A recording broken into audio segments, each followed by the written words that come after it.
चलिए, आज हम लोग हड़प्पा सभ्यता क्लास 12th का ऑब्जेक्टिव करेंगे। प्रीवियस ईयर पीवाईक्यू जो पिछले ईयर में पूछा गया है, प्रीवियस ईयर में पूछा गया है, कुछ क्वेश्चन को देखेंगे जो एग्जाम के पॉइंट ऑफ व्यू से बहुत ज़्यादा इम्पोर्टेंट है।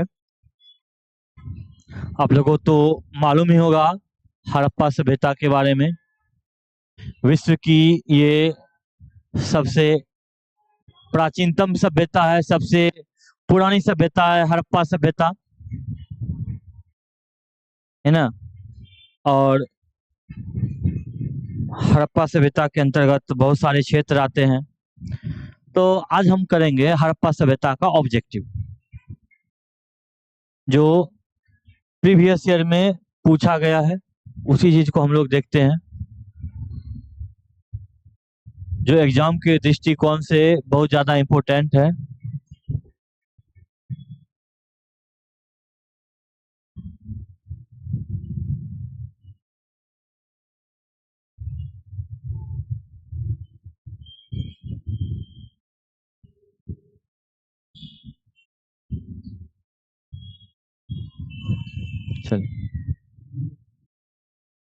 चलिए एक एक करके हम सारे क्वेश्चनों को देखते जाते हैं। देखिए, पहला क्वेश्चन है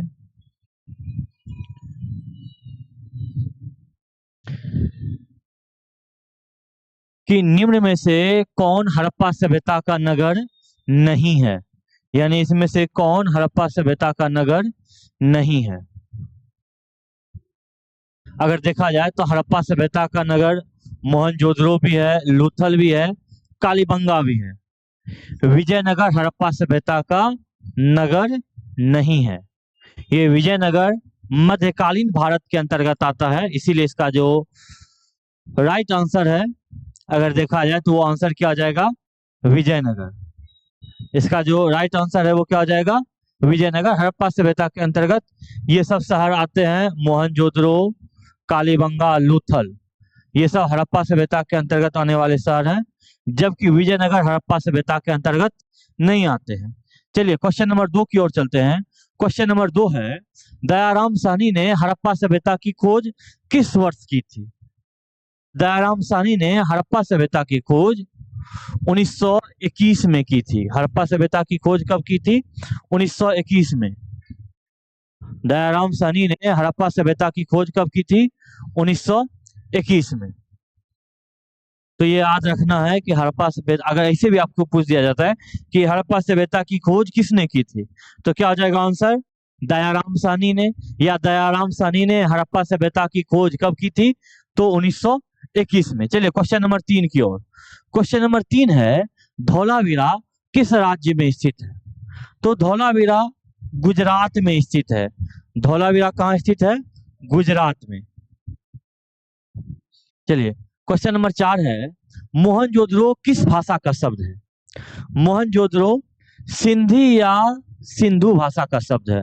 मोहनजोदड़ो किस भाषा का शब्द है, सिंधी या सिंधु भाषा का शब्द है मोहनजोदड़ो। मोहनजोदड़ो सिंधी या सिंधु भाषा का शब्द। देखिए, हर क्वेश्चन प्रीवियस ईयर में पूछा गया, ये क्वेश्चन 2022 में पूछा गया है बिहार बोर्ड में। फिर देखिए अगला क्वेश्चन है, हड़प्पा या सिंधु सभ्यता का विशाल स्नानागार किस नगर में पाया गया था। तो हड़प्पा सभ्यता या सिंधु सभ्यता का विशाल स्नानागार किस नगर में पाया गया था, इसका आंसर हो जाएगा मोहनजोदड़ो। देखिए क्वेश्चन बहुत बार पूछा गया है, 2015 में, 2013 में, 2009 में, ये क्वेश्चन बार बार पूछा गया है बोर्ड की तरफ से। तो हड़प्पा सभ्यता या सिंधु सभ्यता का विशाल स्नानागार कहाँ पाया गया था, मोहनजोदड़ो में। अगला क्वेश्चन है, पुरातत्व के अंतर्गत निम्न में से कौन एक नहीं आता है। अब देखिए, सबसे पहली बात तो ये जाने कि पुरातत्व कहते किसको है। ऐसे देखा जाए तो इतिहास की जानकारी के मुख्यतः 2 स्रोत हैं। यहाँ पे थोड़ा सा हम इस बात को कर लेते हैं कि जो इतिहास है, इतिहास की जो जानकारी है वो हमें कितने स्रोतों से मिलती है। इतिहास की जो जानकारी मिलती है हमें, वो 2 स्रोतों से मिलती है। इतिहास की जानकारी कितने स्रोत से? 2 स्रोत से। एक हो जाता है पुरातात्विक स्रोत और दूसरा हो जाता है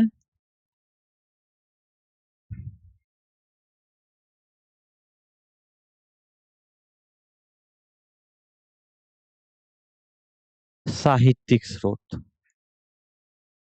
यानी इतिहास की जानकारी हमें कितने स्रोतों से मिलती है? 2 स्रोत। कौन कौन सा स्रोत? पुरातात्विक स्रोत और साहित्यिक स्रोत। अब देखिए, पुरातात्विक स्रोत के अंतर्गत वो सब चीज आएगा, जैसे में समझ लीजिए किसी इमारत, कोई इमारत आ गया, मूर्ति आ गया, सिक्का आ गया, पत्थर आ गया, ये सब आएगा पुरातत्व के अंतर्गत। और साहित्य के अंतर्गत जो किताब है ना, हम किताबों से जो जानकारी प्राप्त करते हैं वो किसके अंतर्गत आ जाता है? साहित्यिक स्रोत के अंतर्गत। जैसे अभी समझ लीजिए, हम लोग जो अभी इतिहास की जानकारी प्राप्त कर रहे हैं वो किस स्रोत के अंतर्गत कर रहे हैं? वो साहित्यिक स्रोत के अंतर्गत अभी हम इतिहास की जानकारी प्राप्त कर रहे हैं। और पुरातत्व के अंतर्गत अगर देखा जाए तो उसमें से क्या आता है? यानी क्वेश्चन पूछा गया कि पुरातत्व के अंतर्गत निम्न में से कौन नहीं आता है? तो पुरातत्व के अंतर्गत निम्न में से साहित्य नहीं आता है पुरातत्व के अंतर्गत। इसका सही आंसर हो जाएगा साहित्य। बाकी सिक्के, अभिलेख, भग्नावशेष, ये सब पुरातत्व के अंतर्गत आता है। चलिए अगले क्वेश्चन की ओर चलते हैं। क्वेश्चन है, लोथल किस नदी के किनारे स्थित है? सबसे पहली बात तो जान लीजिए कि लोथल भोगवा नदी के किनारे स्थित है। किस नदी के किनारे है? भोगवा। लोथल एक और चीज के लिए फेमस है, ये बात जान लीजिए कि बंदरगाह के लिए। लोथल किस चीज के लिए फेमस है? और ये बंदरगाह के लिए। लोथल में ही एक बंदरगाह मिला था। अगर आपसे पूछे कि हड़प्पा सभ्यता में बंदरगाह के प्रमाण कहां से मिलते हैं, तो हम क्या बोलेंगे आंसर में? लोथल, जो आगे हमें क्वेश्चन में शायद देखने को मिल भी सकता है। तो आपसे पूछा जाए कि लोथल किस नदी के किनारे है? भोगवा नदी के किनारे। और ये लोथल है कहां पर? गुजरात में। लोथल है कहां पर? ये गुजरात में। चलिए अगले क्वेश्चन की ओर चलते हैं। अगला क्वेश्चन है, निम्न में से किसने मोहनजोदड़ो का उत्खनन किया था? यानी कहने का मतलब है कि मोहनजोदड़ो की खोज किसने की थी? देखिए, एग्जामिनर जो है वो कैसे क्वेश्चन को घुमा करके पूछ रहा है कि निम्न में से किसने मोहनजोदड़ो का खोज किया था, जबकि वो सीधा सीधा भी पूछ सकता था कि मोहनजोदड़ो की खोज किसने की थी। तो मोहनजोदड़ो की जो खोज की थी वो किसने की थी? राखल दास बनर्जी ने की थी। यानी शॉर्ट में अगर लिखा जाए, कहीं कहीं आपको मिला रहेगा, लिखा हुआ मिलेगा RD बनर्जी। मोहनजोदड़ो की खोज किसने की थी? राखल दास बनर्जी ने की थी। मोहनजोदड़ो की खोज राखल दास बनर्जी ने की थी। फिर देखिए अगला क्वेश्चन है, किस धातु का ज्ञान सिंधु वासियों को नहीं था? अगर देखा जाए तो सिंधु वासियों को लोहा के बारे में जानकारी प्राप्त नहीं था। शायद सुनकर आपको आश्चर्य होगा कि जो लोहा हमारे आसपास हर जगह मौजूद है, उस धातु का ज्ञान उस समय सिंधु वासियों को नहीं था। उससे पहले उसको सोना, चांदी, तांबा, इन सब चीजों की जानकारी थी, लेकिन सिंधु वासियों को उस समय लोहा का ज्ञान नहीं था। चलिए ये क्वेश्चन देख लिए। अगला क्वेश्चन की ओर चलते हैं। अगला क्वेश्चन है, हड़प्पा सभ्यता किस युग की सभ्यता है? यानी पूछा गया कि हड़प्पा सभ्यता किस युग की सभ्यता है? तो लौह युग की तो सभ्यता नहीं है, क्योंकि हड़प्पा वासी को लोहा का ज्ञान नहीं था। ताम्र युग भी नहीं होगा। होगा कांस्य युगीन सभ्यता। हड़प्पा सभ्यता किस युग की सभ्यता है? कांस्य युगीन सभ्यता। और देखिए क्वेश्चन बार बार पूछा गया है, 21 में, 19 में, 18 में, 14 में, 13 में, ये क्वेश्चन लगातार पूछा गया। ये ध्यान रखना है कि एग्जाम के पॉइंट ऑफ व्यू से ये इंपॉर्टेंट क्वेश्चन। और देख लीजिए, ये क्या है, आपको अभी इस वीडियो लेक्चर में जितना भी क्वेश्चन दिखाया जा रहा है, जितना भी क्वेश्चन को हम अभी डील कर रहे हैं, ये सारा क्वेश्चन एग्जाम के पॉइंट ऑफ व्यू से काफी इंपॉर्टेंट है, क्योंकि ये क्वेश्चन बार बार बिहार बोर्ड की तरफ से रिपीट किया जा रहा है। और सबसे बड़ी इंटरेस्टिंग बात जानिए कि जो पहला चैप्टर है क्लास 12th में इतिहास का, हड़प्पा सभ्यता, बिहार बोर्ड इससे हर एक साल लगभग समझ लीजिए कि 10 नंबर के आसपास का ऑब्जेक्टिव पूछता है, यानी समझ लीजिए अगर 50 नंबर का ऑब्जेक्टिव पूछ रहा है तो 10 नंबर के आसपास हड़प्पा सभ्यता से ऑब्जेक्टिव रहता है। और सब्जेक्टिव में भी समझ लीजिए, अगर देखा जाए तो ओवरऑल अगर देखा जाए इस चैप्टर का वेटेज अगर देखा जाए हड़प्पा सभ्यता का, तो इस चैप्टर से लगभग 20 नंबर का क्वेश्चन पूछा जाता है। एक 5 नंबर तो इससे फिक्स रहता है, 2 गो या 3 गो 2 नंबर का क्वेश्चन पूछा जाता है। तो समझ लीजिए तो 3 गो के आसपास अगर 2 नंबर पूछा जाता है तो 3 दूनी 6 और एगो 5 नंबर पूछा गया तो 6 5 11 और बाकी समझ लीजिए 10 ऑब्जेक्टिव रहता है, तो लगभग कितना 21 नंबर का।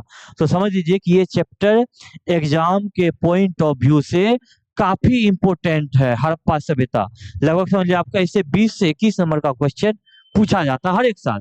नहीं विश्वास है तो आप एक बार किताब उल्टा कर देख सकते हैं कि अगर हम गलत बोल रहे हैं तो ये चीज है। चलिए अगला क्वेश्चन है, मोहनजोदड़ो का शाब्दिक अर्थ क्या है, यानी मोहनजोदड़ो का क्या अर्थ होता है। तो देखिए मोहनजोदड़ो का जो अर्थ होता है ना वो है मृतकों का टीला। मोहनजोदड़ो का शाब्दिक अर्थ क्या है, मृतकों का टीला। फिर अगला क्वेश्चन है, भारतीय पुरातत्व का जनक किसे कहा जाता है। यहाँ पे पिता है अधिकतर जगह, कहीं कहीं पिता की जगह क्या रहेगा आपको लिखा हुआ मिलेगा जनक। तो याद रखना अगर आपसे पूछे कि भारतीय पुरातत्व का जनक किसे कहा जाता है या भारतीय पुरातत्व का पिता किसे कहा जाता है, तो आंसर हो जाएगा अलेक्जेंडर कनिंघम। क्या होगा आंसर, अलेक्जेंडर कनिंघम। चलिए हो गया। अगला क्वेश्चन की ओर चलते हैं। अगला क्वेश्चन क्या है देखिए कि हड़प्पा सभ्यता का उत्खनन किसने किया था। देखिए इससे पहले क्वेश्चन आया था कि हड़प्पा सभ्यता का उत्खनन कब किया गया था। तो उत्खनन किया गया था 1921 में, और किसने किया था, तो उस व्यक्ति का नाम है दयाराम साहनी। हड़प्पा सभ्यता का उत्खनन किसने किया था, दयाराम साहनी ने किया था। अगला क्वेश्चन है, कालीबंगा कहाँ स्थित है। तो कालीबंगा अगर आपको देखा जाए तो कालीबंगा से ही आपको एक हिंट्स देते हैं कालीबंगा कहाँ स्थित है। आप अगर फिल्म देखते होंगे, एक फिल्म का नाम है राजा हिंदुस्तानी, अगर आप फिल्म देखे होंगे उसमें एक गाना है, परदेसी गाना है, परदेसी परदेसी। उस गाना में देखिएगा कि जो सीन शूट किया गया है, एक तो वो सीन कहाँ पर शूट किया गया है, वो सीन रेगिस्तान का है अर्थात राजस्थान का है। और उसमें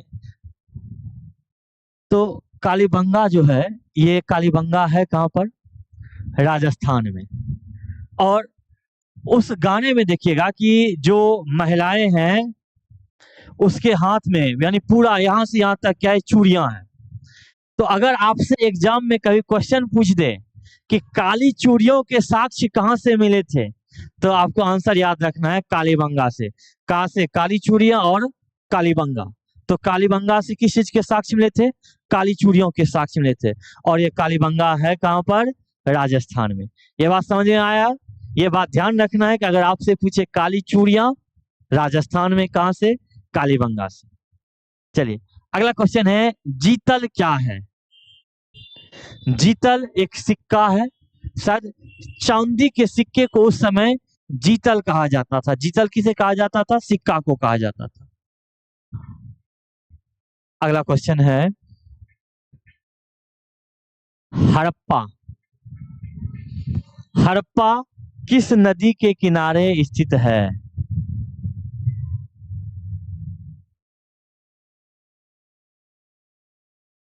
अगर देखा जाए हड़प्पा किस नदी के किनारे स्थित है, तो देखिए अधिकतर इसका जवाब क्या दे देता है, सिंधु, क्योंकि नाम पड़ता है हड़प्पा सभ्यता या सिंधु घाटी सभ्यता। लेकिन ये गलत जवाब है। हड़प्पा रावी नदी के किनारे स्थित है। हड़प्पा किस नदी के किनारे स्थित है, रावी नदी के किनारे स्थित है, ये याद रखना है। हालांकि देखिए अगला क्वेश्चन है, हड़प्पा का सबसे बड़ा नगर कौन था, यानी हड़प्पा सभ्यता का जो सबसे बड़ा नगर था उसका क्या नाम था, मोहनजोदड़ो। हड़प्पा सभ्यता का उस समय का जो सबसे बड़ा नगर था उसका क्या नाम था, मोहनजोदड़ो। चलिए अगला क्वेश्चन, लोथल कहाँ स्थित है। आपको बताए थे, क्वेश्चन आया था कि लोथल किस नदी के किनारे स्थित है, तो उसका तो आंसर हो जाएगा भोगवा। वहीं पर बताए थे कि लोथल कहाँ स्थित है, इसका आंसर हो जाएगा गुजरात। लोथल कहाँ स्थित है, गुजरात में स्थित है। और यहीं से किस चीज का प्रमाण मिला था, बंदरगाह का प्रमाण मिला था। लोथल से ही किस चीज का प्रमाण मिला था, बंदरगाह का। याद रखना है कि लोथल से किस चीज का प्रमाण मिला था, बंदरगाह का। हालांकि एग्जाम में आपसे सीधा सीधा नहीं पूछा जाएगा, वहां पे लिखा रहता है डॉकयार्ड।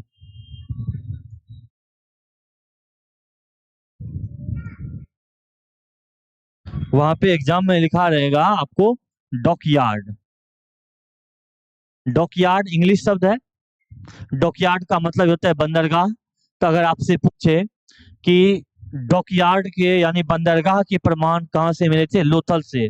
और ये लोथल है कहाँ पर, गुजरात में। चलिए अगला क्वेश्चन।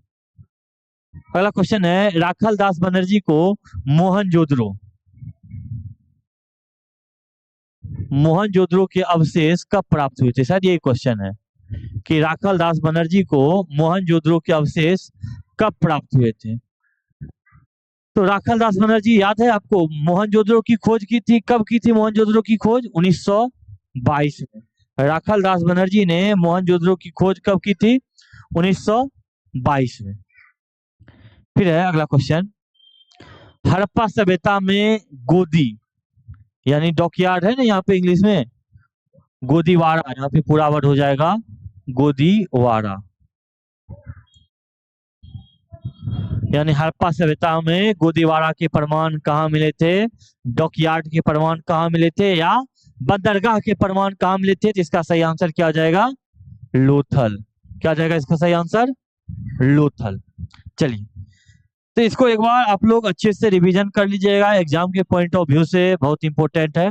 इसमें और भी बहुत सारा क्वेश्चन है, किसी दिन इस चैप्टर का सारा क्वेश्चन हम लेकर आएंगे, 100 प्लस क्वेश्चन है उसको बनाएंगे। चलिए थैंक यू, यहीं तक रहने दीजिए।